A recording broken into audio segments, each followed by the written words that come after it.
আজকের আমি পটল ভাপা করছি, তার জন্য কড়াই তেল দিয়েছি। পটলটা হালকা একটু ভেজে নেব, একদম মেখে করবো নি।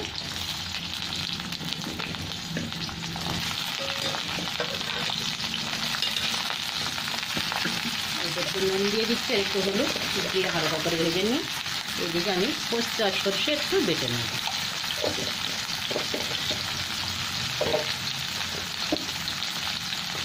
এবার হলুদ দিয়ে দিচ্ছি আমি।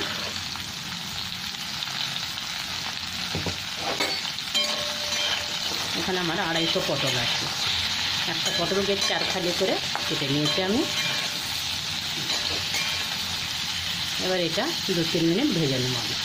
এখানে আমার পটলগুলো প্রায় ভাজা হয়ে গেছে।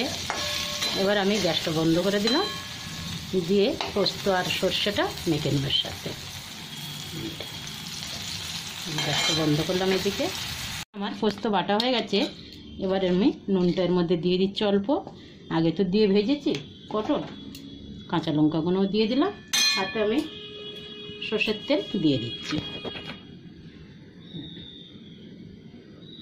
বেশ অনেকটাই তেল দিলাম, একটু তেল তেলও হয়, ভালো হয় খেতে। এবার আমি পটলগুলো দিয়ে দিচ্ছি। এটা গরম ভাতে দারুণ হয় খেতে কিন্তু।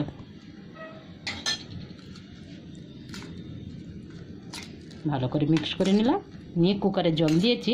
এবার কুকারের ভেতরে দিয়ে বসিয়ে দিচ্ছি।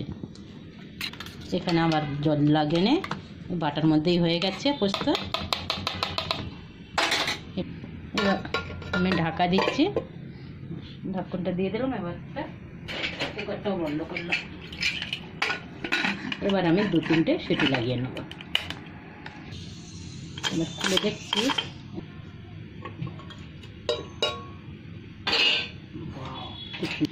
আমার পটল ভাপা পোস্ত দিয়ে খুব সুন্দর হয়েছে, তেল ছেড়ে দিচ্ছে একদম।